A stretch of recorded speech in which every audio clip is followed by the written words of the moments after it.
Hello, வெளிநாட்டுல நீ படுத்துட்டு எவனோட பேசிட்டு இருக்கியா? போன் பேசிட்டு இருக்கியா நீ? ராவெல்லாம் உனக்கு கோல் அடிச்சிட்டு இருக்கேன், பிசி பிசி என்ன விழுந்துட்டு இருக்கி. உனக்கு தெரியாதா இன்னைக்கு சம்பள நாள்? வா, சம்பள காசை நீ அனுப்பணும்பா இங்கே. பிசி பிசி என்ன விழுந்துட்டு இருக்கி. போன் இங்க பாரு மச்சான், போனை கட் பண்ணிட்டாள். அங்க சத்தமா அங்க கேக்குறானுக்கு என்னடா அப்படி சத்தமா காய்ச்சிட்டு பைத்தியாரா, இந்த நாயை வெளிநாட்டுக்கு அனுப்பினா அங்க படுத்துட்டே உன்னோட போன் பேசிட்டு இருக்காள்றா. இங்க நான் சம்பள காசு அனுப்பலையா மச்சான்? அஞ்சு பாரு. யாரு மனுஷியா? பொறா வெளியே கோல் எடுத்து கிள்ளி பாடுறா. நீ பொண்ணு நீ ரெண்டு ஒரு சண்டை ஓடிக்க நான் பாரம் போயிட்டான் மச்சான்.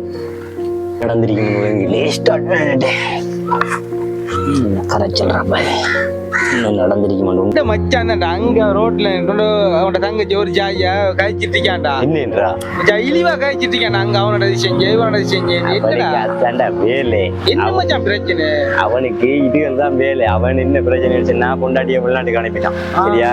வெளிநாட்டுக்கு அனுப்பிட்டு அவள் பாருங்க, அவள் அங்க இருந்து அனுப்புற காசில இங்க என்ன செய்யறான்டா, மோட்டர் சைக்கிள் அது இது மாயிட்டு தொழிலும் இல்ல ஒன்றும் இல்ல. அவர் பெரிய கலெக்ட் மாய் மாப்பிள்ள மாய் தெரிகிறாரு. அவர் இன்னைக்கு அவர் மாப்பிள்ள வளர்த்துறாரு. இந்த நாய் ஊரெல்லாம் இப்படிலாம் கதைக்கானாண்டு எனக்கு நிறைய பேர் சொல்ற. நான் போய் கேட்பேன்டா, போய் கேட்டு அவனுக்கு சொத்தையில நாள் அடிப்பேன். என்ன பிரச்சனை தெரியுமா? நான் என்ன கதைச்சா அதை கோவத்தை பிள்ளையில காட்டுவான்டா. அந்த சின்ன ஏற்கனவே அந்த பிள்ளையில ஒழுங்கா ஸ்கூலுக்கு அனுப்புறான், இல்ல ஒழுங்கா கவனிக்கா இல்லையாண்டு பெரிய பிரச்சனையா கிடைக்கும். நான் போய் என்னையாச்சும் போய் ஏன்டா என் தங்கச்சிக்கு இப்படி கேட்க நான் கேட்டா பிரச்சனை படுத்துவான்.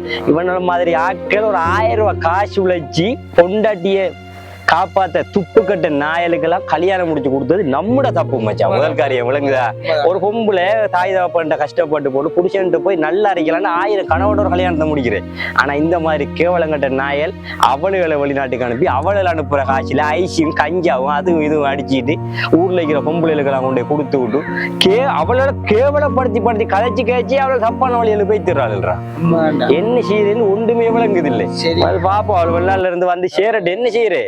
ஏற்கனவே அவன்கிட்ட புள்ளையில ரெண்டு மாட்டிட்டு இப்ப நாம கைக்க போக பார்த்தா எத்தனை பேர் அந்த அடிக்கான இது செய்யறாங்க, புள்ளையில கொடுமைப்படுத்துறாங்க. எத்தனை வீடியோ பாக்க அதே மாதிரி இவனும் செஞ்சுட்டானண்டா. அந்த பயத்திலாம நான் என்ன கேட்காமல் இருக்கேன். அப்படி இருக்காது நீ அதுக்கானதான் நானும் பார்த்து இருக்கேன்டா. இப்ப நாம என்னாச்சு கதைக்க போகல அவன் பிள்ளையில ஆட்டுவான் அந்த கோவத்தை. நாளைக்கு பிள்ளைகளுக்கு அடிப்பான், வாங்குவான், வலிப்பான். பிரச்சனை அவள் வெளிநாட்டுல இருந்து உழைச்சு முதல்காரியம் வெளிநாட்டுல இருந்து உழைக்கிறது சாதாரணமான வேலையாடாது. ராவைக்கு 1 மணி 2 மணி வரைக்கும் வேலை செய்யணும். அது வேலை சாப்பிடு போடாத படுக்கிற ஒழுங்குற வேலை செய்யுது. இப்படிதான் அவள்கிற வாழ்க்கை. அவள்நாள்ல இருக்கிறார்கள்ற வாழ்க்கை வந்துட்டு அங்க போய் பார்த்தா தான் தெரியும் மச்சான். ஆனா இவனை இங்கே அவளெல்லாம் அணி போட்டு கையில வாட்சும் பைசிக்கல் ஆக்கள் எப்படி திரியிறாரு?